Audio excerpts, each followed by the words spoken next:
আসসালামু আলাইকুম রহমতুল্লাহ। প্রিয় দেশবাসী, আমি খুব মর্মাহত এবং বাকরুদ্ধ অবস্থায় আপনাদের সাথে কথা বলছি।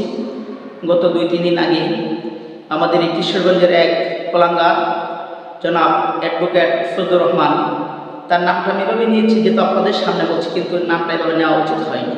তারপরে বললাম যে অ্যাডভোকেট ফজলুর রহমান সে গত কিছুদিন আগে আমাদের সরতাজ হজরতুল আল্লামা আতাউল্লাহ রহমতুল্লাহকে নিয়ে কটূক্তি করেছে। ওই ব্যথায় এখন তো হৃদয় দিকে নিংড়ানো হয় নাই, ওই ব্যথায় এখনও আমরা ব্যথিত আছি। এই কুলাঙ্গারকে যতদিন পর্যন্ত শাস্তির আওতায় না আনা হবে ততদিন পর্যন্ত আমাদের হৃদয়ে ব্যথা থাকবে। তারপরেও ব্যথার উপর আবার সে এক ব্যথা ঢেলে দিয়েছে। সে তার টকশোতে বলেছে যে আলেমরা নাকি 500 টাকা বিনিময়েও কী করে তারা বয়ান। আরে কুলাঙ্গার, তত বোঝার দরকার ছিল যখন ইসলামের বিরোধী কোন কাজ হয়, ইসলামের অনৈতিক কোন কাজ হয়,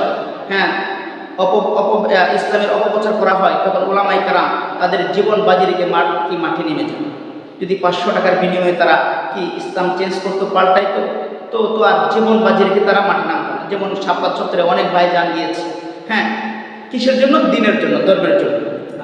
আলেম আর ইসলাম এক জিনিস নয়। আর ওই কোলাঙ্গার আরো বলেছে যে কি আলেম আর ইসলাম এক জিনিস নয়। আরে কোলাঙ্গার তত্ত্ব এই কথা বোঝার দরকার ছিল, যারা ইসলাম পিপাসুক, যারা দিন ধর্ম নিয়ে চলে তারাই তো আলেম হয়।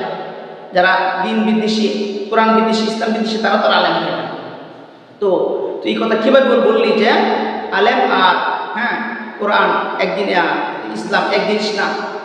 তো আমি তোকে হুঁশিয়ারি দিয়ে বলতে চাই আমার দেশবাসীর কাছে, আমি এটাই আশা এবং প্রত্যাশা করি আপনারা যেখানে পাবেন তাকে হুঁশিয়ারি দেবেন, তাকে সতর্ক করবেন। এমনকি তাকে যদি প্রয়োজন হয় সে যদি তার কথা থেকে উল্টো না করে, তার কথা যদি সে ফিরিয়ে না নেয়, তাকে যেখানে পাবেন সেখানে শাস্তি দিবেন, তাকে কি কঠিনভাবে হুঁশিয়ারি দিবেন। আমিও বলতে চাই ও কোলাঙ্গার, আমিও কিশোরগঞ্জের সন্তান, আমি যদি দ্বিতীয় করে কোনোদিন সামনে পাই তো এই কথা যতক্ষণ পর্যন্ত ভোটদিন না করবে, যতক্ষণ পর্যন্ত এই কথা থেকে তুই ফিরে না আসবে, ততক্ষণ পর্যন্ত তোর সাথে আমি লড়ে যাবো ইনশাআল্লাহ।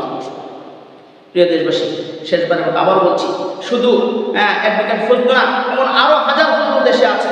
তারা যখনই মাথা ছাড়া দিয়ে উঠবে তখনই আপনারা তাদেরকে প্রতিহত করবেন, তাদের প্রতিবাদ করবেন, তাদের বিরুদ্ধে লড়ে যাবেন। তাদের বিরুদ্ধে লড়া মানে ইসলামের পক্ষে লড়া, তাদের বিরুদ্ধে লড়া মানে নবীর পক্ষে লড়া, তাদের বিরুদ্ধে লড়া মানে কোরআনের পক্ষে লড়া। তো আমরা তো মুসলমান, আমরা আমাদের জীবন বাজি রেখে কী করবো? আমরা ইসলাম ও কোরআনের পক্ষে কাজ করে যাব। আর যে সমস্ত কুলাঙ্গার এভাবে নবী এবং রাসূল, কোরআন ও হাদিস নিয়ে কী করবে, বিতর্ক সৃষ্টি করবে, আমরা ওইখানে তাকে দাবিয়ে দেবো। এমনকি জীবন বাজি রেখে তার সাথে আমরা লড়ে যাবো। আল্লাহ তাআলা আমাকে এমন সতর্ক তৌফিক দান করুন। আমিন।